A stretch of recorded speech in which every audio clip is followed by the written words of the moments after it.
What's up, everybody? Welcome back to your favorite New York Jets subscription podcast, Badlands. I'm your host, Joe Caporoso. Game day 12 pack, Thursday night football. It feels like it was just 25 seconds ago the Jets were losing to the New England Patriots. And yet, here we are with another game as I clear my throat. I'm just off watching the Yankees somehow blow 5-0 lead to lose the World Series. So 2 nights in a row of staying up late for sports. Inbound for me with Halloween sandwiched in between. Going to go through my picks for the game. Connor and I will have a post-game reaction pending on how the outcome goes, either right after or first thing on Friday. So this one has been a bit of a brain breaker for many of us. Jets currently sit as 1.5-point favorites. I don't think it's likely to swing pre-kickoff. If anything, it's kind of creeped up a little bit. I've seen it at 2 in some spots. Over-under is around 42, 43, depending on where you look at it. Houston banged up. No Stephon Diggs, no Nico Collins. They're a little banged up on defense, too. You know, we talked through some of why this line is where it is, and I think the easiest way to summarize it is that it's uncommon in the NFL to lose as many one-possession games as the Jets have, right? They're 1-4 in one-possession games. You know, Minnesota, Denver, New England, Buffalo, all games that, you know, were winnable. You would expect that the Jets, despite how bad have they been, and they've been bad, they just lost to the Patriots, they have the makeup of more of a 4-4 team. Houston, on the other hand, 6-2. They've won some close games and maybe been a touch underwhelming just due to their expectations, but they're winning, so who cares? They're 6-2. Maybe they're fitting the profile, though, more from an advanced metric standpoint of a 5-3 team. And the Jets are home. It's a short week. Texans are dealing with injuries. Jets are dealing with injuries, too, although there's nothing that's going to really cripple them, right? You know, no Lazard hurts, but if they're smart and they use Mike Williams and maybe Malachi Corley, they have enough at receiver, even without those guys with Garrett Wilson and Devontae Adams. No Tony Adams and Ashton Davis at safety, but honestly, the Jets' best safety duo is probably Jalen Mills and Isaiah Oliver, who will be playing anyway. No AVT, which hurts, but Hansen actually held up okay last week. He wasn't really an issue. So, you know, they're not missing guys like Collins and Diggs. The Jets did play well against Houston last year. It was a weird game. It was in the rain, 0-0 at halftime. Then they took over in the second half and actually broke at the time what I think was a 5-game losing streak as well. After getting burned last week, 12 packs, 5-3 right now, wins and losses and against the spread. I am going to pick the Jets to lose this game. I'm not going to pick them to win and cover. Let them prove me wrong. I just can't. I can't in good conscience pick them to win after what I saw the last few weeks. I do think that this will be a funky and weird game, though, right? I think I could see the Jets leading in this game most of the way. I could see it being close most of the way. But I think ultimately, as we saw in the Denver game and as we saw in the Patriots game, where the Jets, like those 2 games, they were ugly. The Jets weren't playing well, but the Jets were winning effectively most of the time. And you were kind of like, look, we're probably going to get out of here. And then didn't happen, right? They make one mistake too many. I could see this being that kind of game where it's like 10-10 at halftime. And everyone's like, oh, Jets. And then they're up 16-13 late or 13-10 late. And Houston makes a play and ends up winning. I think feels like an under game.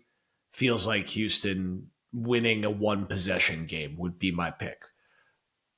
Could the Jets win this game? Is Vegas onto something? Sure. Are they due to win a close game, which is due to win, period? Yes, absolutely. Am I saying that if they win, they're going to win the next 2 after and go into the bye at 5-6? No, it would be very Jetsy, as many Jet fans have said this week, to actually win this game after how they lost in recent weeks. But look, I'm going to pick Houston to win 17-13 or something like that. I think you're going to get a lot of Joe Mixon, and I'll share my underdog bet across Discord, Instagram, and Twitter. Promo code Badlands, tail it, get the deposit match.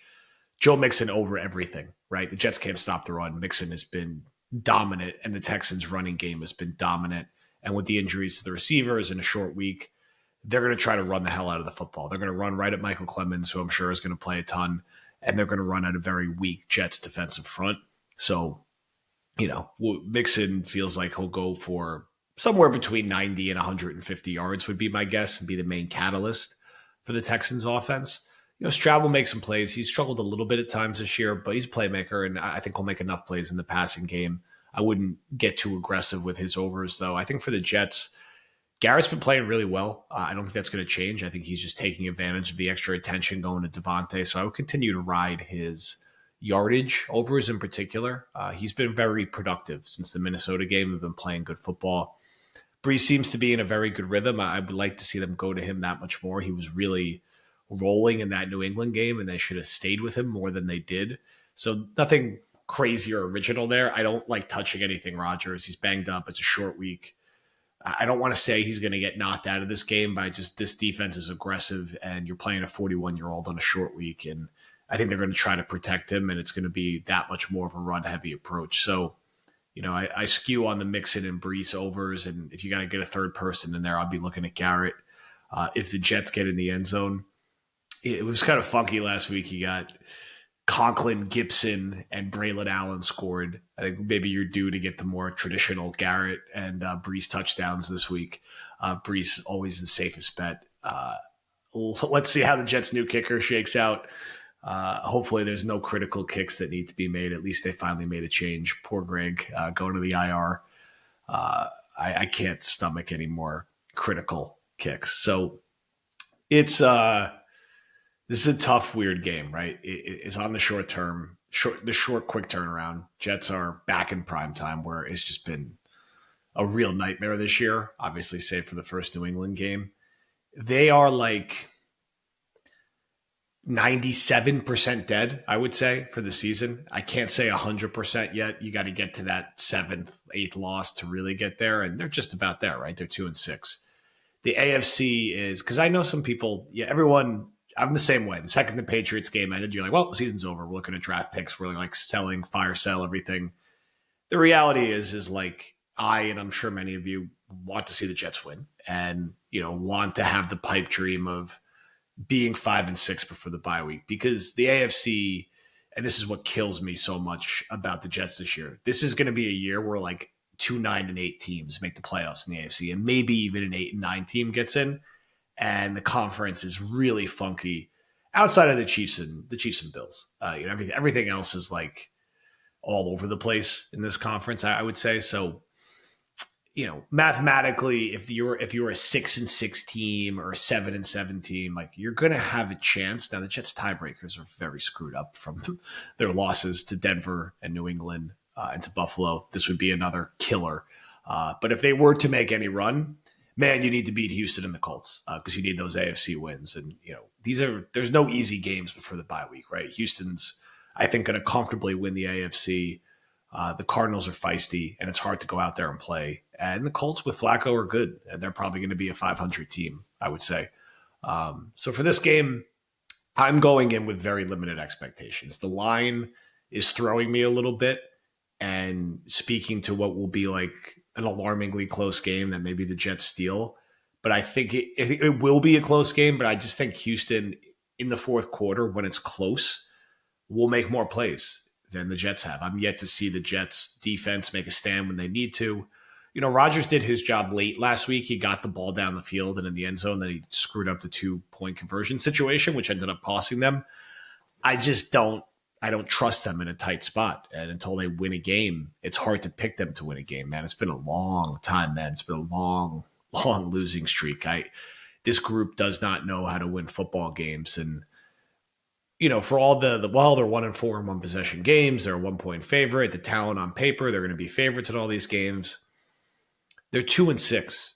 And the only 2 wins they have are against Tennessee, who just lost 52-14, and the Jets barely beat Tennessee, and the Pats, who were like not even really trying to win that game and still found a way to win it. So just don't have an impressive win on their, docket yet. So I'm going to say Texans win. I'm going to say under. I'm going to say a lot of Joe Mixon overs. I'm going to say Brees overs and Garrett overs. I think Rodgers will be like 170, 180 yards. I think the Jets are going to be conservative. Hopefully they do something with the goddamn play clock, man, because if there's another delay game, I don't know how many more delay games we can all take as Jet fans. They're pressing us here with this. So thank you everyone for listening. It's been actually great to see, all the response and all the engagement in spite of the shitty situation. We're really trying to balance, the weekly pod covering what is going on this season, and we're going to stay with that. And then in War Room, touching on some of the bigger picture and off-season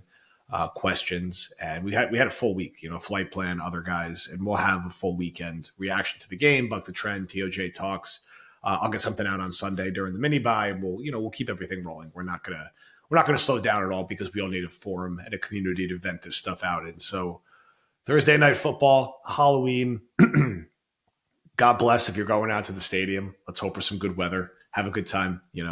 Enjoy your tailgates. Don't let the Jets ruin your tailgates and hanging with your friends and families. If you got your tickets already, get out there. I'm sure it's going to be a relatively empty stadium with plenty of Texans fans there, and at least it seems like it's going to be nice weather, which Jet fans are always in need of at these home games. So there's only a couple left where it's not going to be insanely cold, because by the time you get through the bye week, it's like December. So it would be nice for this team, kind of like they did with the Texans last year, although that game was in the rain, to get a nice, pleasant surprise home victory and over the mini bye have that illusion, at least, that the season's not dead. I think it probably is dead, unfortunately, and I try to be somewhat optimistic at times, but I just can't in good conscience pick them to win this game. I'm going to stare at the line all day tomorrow. I'm not going to actually bet on this game at all outside of, some player props because the line is bending my brain too much. But I think we get Texans in a close one, and we'll talk to you after. Thank you, everyone, for listening, and we will talk to you soon.